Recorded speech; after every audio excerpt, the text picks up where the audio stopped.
Hello kids, how are you? Hope you are doing good. My name is Shraddha Gupta and today we are going to do a chapter number 13 that is सबका होता अपना घर। तो इसमें हम क्या पढ़ेंगे? हम अलग अलग जानवरों के उनके घर के नाम पढ़ेंगे। तो शुरू करें, चलिए साथ में पढ़ते हैं। यह अमन का घर है। तो ये किसका घर है? अमन का। इस घर में अमन उसका परिवार रहता है। तो कौन कौन रहता है? अमन और उसकी फैमिली। अमन की एक छोटी बहन है। अमन फैमिली में कौन कौन? एक छोटी बहन है, उसका नाम राधिका है। तो अमन की छोटी बहन का नाम क्या है? राधिका। अमन के घर का नाम राधा निवास है। अब उसके घर का नाम क्या है? राधा निवास। जैसे आपके घर का नाम होगा राधा कुंज, मीरा कुंज, वैसे उसके घर का नाम क्या है? राधा निवास। यह अमन की बिल्ली है। तो अमन के घर में क्या है? बिल्ली है। इसका नाम पूसी है। उसका नाम क्या है? पूसी है। बिल्ली अपने छोटे से घर में रहती है। बिल्ली क्या करती है? अपने छोटे से घर में। अमन ने उसका भी घर बना रखा है, छोटे से घर में रहती है। अमन और राधिका ने बिल्ली के घर का नाम पूसी निवास रखा। जैसे अमन के घर का नाम क्या है? राधा निवास, वैसे अमन ने बिल्ली के घर का नाम क्या रखा? पूसी निवास। अमन सोचता है कि सभी जानवरों के घर का नाम कुछ ना कुछ तो होता होगा। अब अमन सोचता है कि मैंने तो अपनी बिल्ली के घर का नाम तो रखा है पूसी निवास, क्या सारे जानवरों के घर के नाम होते हैं? पर यह हमें नहीं पता। तो क्या कहा? अमन ने सोचा, राधिका से पूछा। राधिका ने कहा चलो माँ से पूछते हैं। तो राधिका और अमन दोनों जाके मम्मी से पूछते हैं कि मम्मी, जैसे बिल्ली का नाम हमने घर का रखा है पूसी निवास, वैसे क्या सबके घर के नाम होते हैं? तो अमन ने माँ से पूछा, अमन ने पूछा कि माँ, जैसे हमारे घर का नाम राधा निवास है, उसी तरह जानवरों के घर का क्या नाम होता है?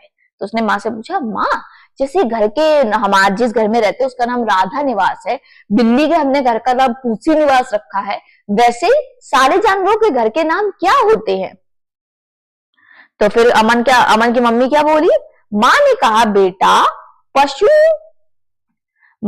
बेटा पशुओं और पक्षियों के घर का नाम भी होता है। तो उन्होंने कहा हाँ होता है। जैसे गाय के घर को क्या बोलते हैं? गौशाला। चूहे के घर को क्या बोलते हैं? बिल। और घोड़ा कहाँ रहता है? अस्तबल में। तो क्या गाय कहाँ रहती है? गौशाला में। चूहा कहाँ रहता है? बिल में। और घोड़ा कहाँ रहता है? अस्तबल में। राधिका बोली, माँ, चिड़िया के घर को घोंसला कहते हैं। अब राधिका को भी एक घर का नाम पता था, चिड़िया के। तो उसने कहा, माँ, चिड़िया के घर को घोंसला कहते हैं? माँ ने कहा हाँ बेटी। अमन ने कहा, माँ और भी बताओ। तो फिर अमन ने क्या कहा? मम्मी और घर के नाम बताओ, जो जानवरों के घर के नाम होते हैं वो और बताओ। माँ ने बताया, मुर्गी के घर को दड़बा कहते हैं। मुर्गी का घर दड़बा। और लोमड़ी को घर को कहते हैं मांद। तो लोमड़ी घर को क्या कहते हैं? मांद। अमन ने बोला, माँ, मेरी पुस्तक में लिखा था शेर अपनी गुफा में रहता है। माँ ने कहा हाँ बेटा। माँ ने बताया कि मधुमक्खी के घर को छत्ता कहते हैं और गिलहरी और उल्लू के घर को कोटर कहते हैं।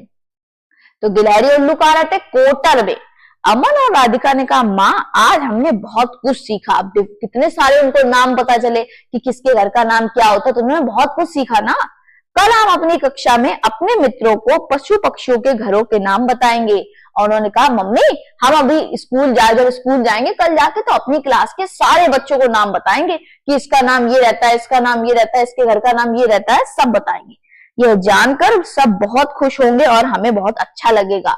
और उन सबको भी पता चलेगा तो कितने खुश होंगे। अच्छा, बिल्ली यहाँ रहती है, अच्छा, शेर यहाँ रहता है, लोमड़ी यहाँ रहती है, तो इनको भी पता चलेगा तो वो भी कितने खुश होंगे। समझ में आया? और हमें भी कितना पता चला कि कौन कौन से जानवर उनके घर का नाम क्या होता है। समझ में आया? चलिए, तो आज के लिए इतना ही। मिलते हैं अपनी नेक्स्ट वीडियो के साथ। Bye bye, take care, meet you soon in my next video.